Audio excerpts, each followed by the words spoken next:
Hey guys, Ryan the Nerd here, and today, well, actually a couple days ago, I had the opportunity of seeing Puss in Boots 2 in theaters. Okay, before we get into, the pros and cons of this movie and everything like that, I just gotta say that I've never avoided spoilers for a movie in my entire life. Usually when I say that I've avoided spoilers for a movie, it's usually kind of an exaggeration because usually I just look up clips or see the trailer a couple of times or see people talk about it. I generally really did not want to see any spoilers for this movie, and it was really difficult because if you've been on the internet for the past couple of weeks or months at this point, you would know that it's kind of hard to not be spoiled by this movie, by all the edits, the fan art, pretty much anything related to this movie. It is on Instagram, TikTok, everywhere. So I was generally staying off of YouTube and Instagram for like the longest period of time ever. And it because I really wanted to see this movie, and I had the chance of seeing this movie in theaters, and my expectations for this movie, I knew it was going to be good because people were hyping this movie so much, but now having seen it, I can say with confidence that it is terrific. It is beautiful. It's just amazing. I love everything about this movie. There are cons. We will be talking about cons in this video, but the cons are just slight nitpicks. I don't have any major cons, and I don't think many people will have major cons with this movie. It is only the positives, and man, these pros are extremely positive. So enough rambling around about this movie because I'm pretty sure people have already seen it, so I don't need to get the plot synopsis, but I will be talking about the pros. So let's get right into it.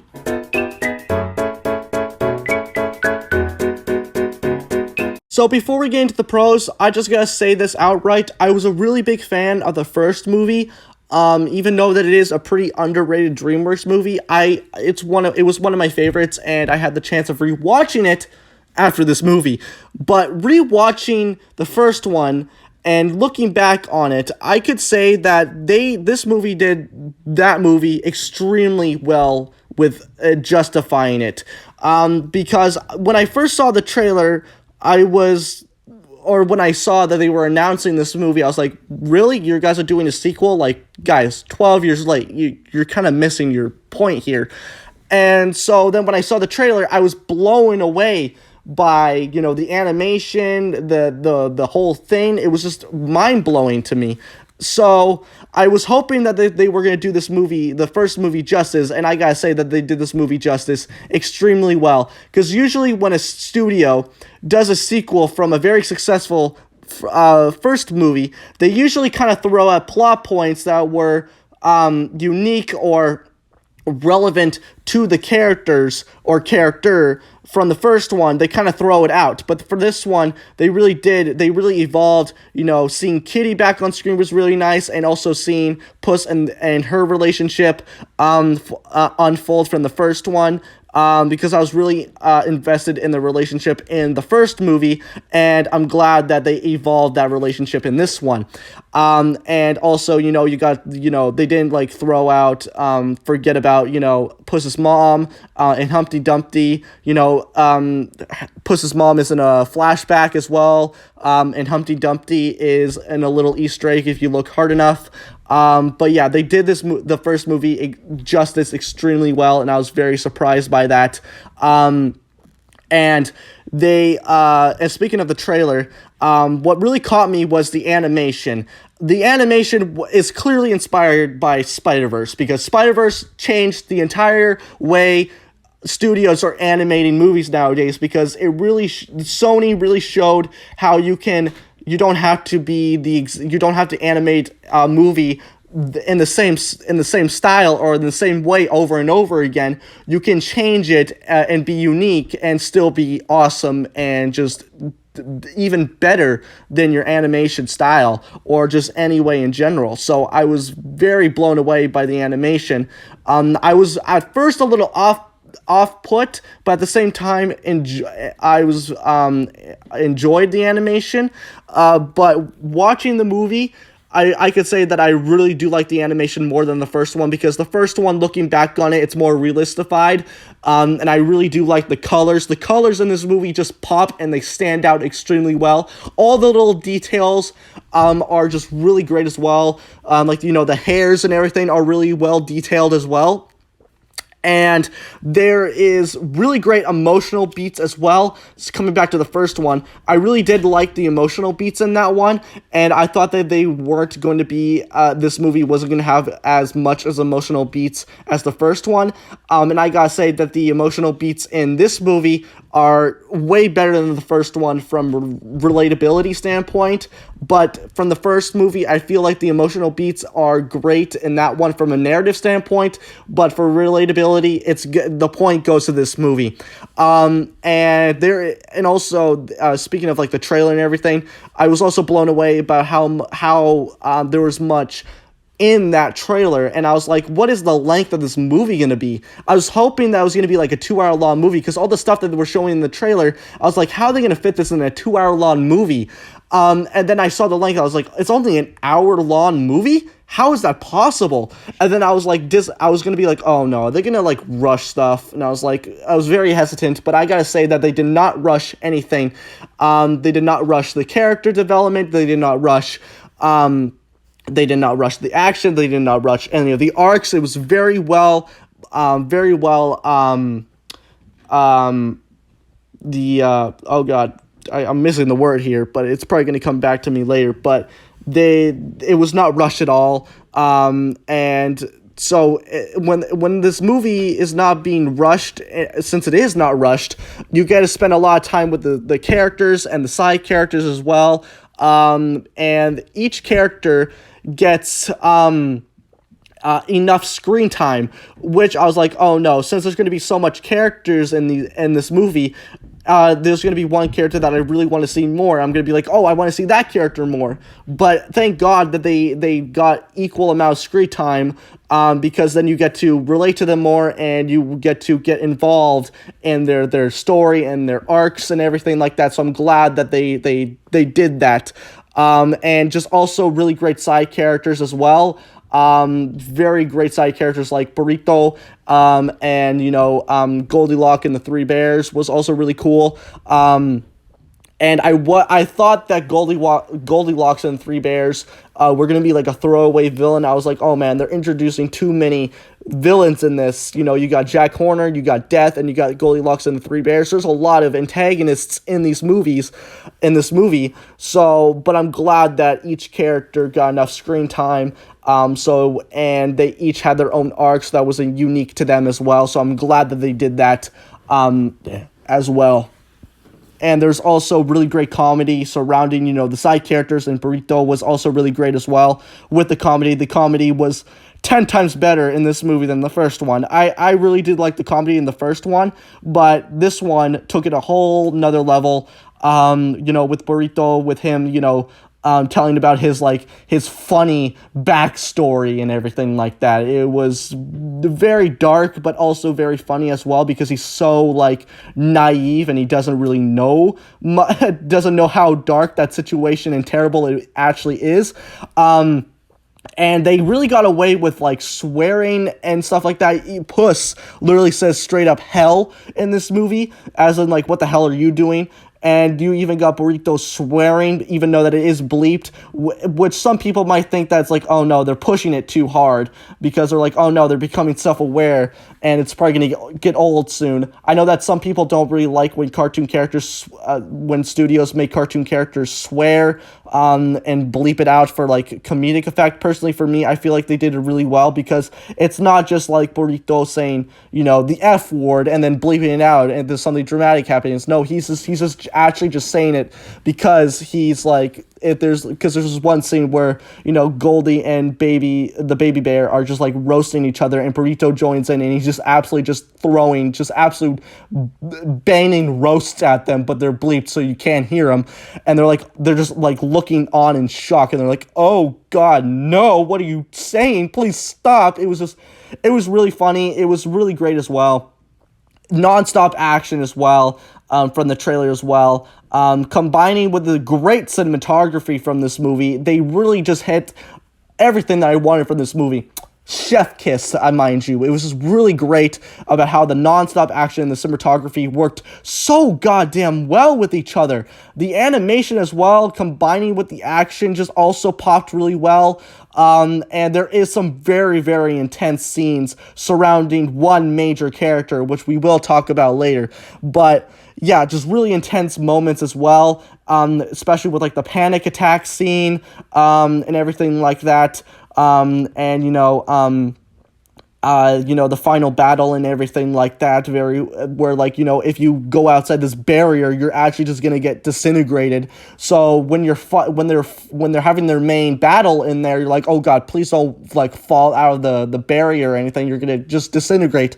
So you were very on the edge of your seat during this entire movie. And there is this one character, which I'm pretty sure most people have seen by now, is Death. Death is God. He is just intimidating as hell. I've never felt so intimidated from watching his whole demeanor and his voice. I just never felt that intense and fearful from an animated villain since like Lord Shen. It was just like, it was very unique. I was like, how are they gonna, there's like no way that somebody can outdo Lord Shen, because Lord Shen is like top tier villain, on the villain scale. So Death really, really did a really good job of being as good as Lord Shen. It was like his whole, like the way he fights and everything was really cool as well. And his relationship to Puss was also really well. And you also feel that he's just around every corner, just waiting to strike at any moment. You never feel safe, even if it's like a happy moment. You're like, he's gonna show up eventually. And then when you hear his whistle, instant goosebumps all around. You never feel when you're like, oh no, you hear this a million times, you're not going to get goosebumps, it's going to get old. When you hear that whistle every time, it gives you goosebumps every time. And it's just, especially being in a dark theater, you really feel like watching and turning your back every once in a while. It was really, really, the way that they did them was really, really fantastic. And I am going to be a little bit personal here, but I have a fear of death. I have a big fear of dying, but this movie was very therapeutic for me. It really it made me feel comfortable, in my own skin, pretty much. It felt very comforting for me, because the message that they also did as well was also very well done as well, because it really taught me that death will come later in life, so live your life to the fullest extent. Do as much as you can, as much as you want, because death will come eventually in life, and you don't want to miss out on everything, and you don't want to have like 9 lives, because what if you have that one life that you really do enjoy, and then you die, and then you come back, and you're like, well, that life was really cool, and now I have to live this one, and then it's like, is it going to be as good as that one?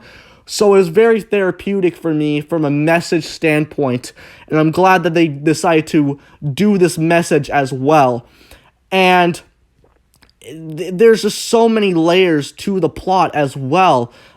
Looking at the trailer, you're like, oh, this plot has done a million times, but it feels like it's an original idea, and there's so many different layers to this movie. It's not just Puss getting his lives back. There's so much layer to it, and I can really appreciate the filmmakers from doing it.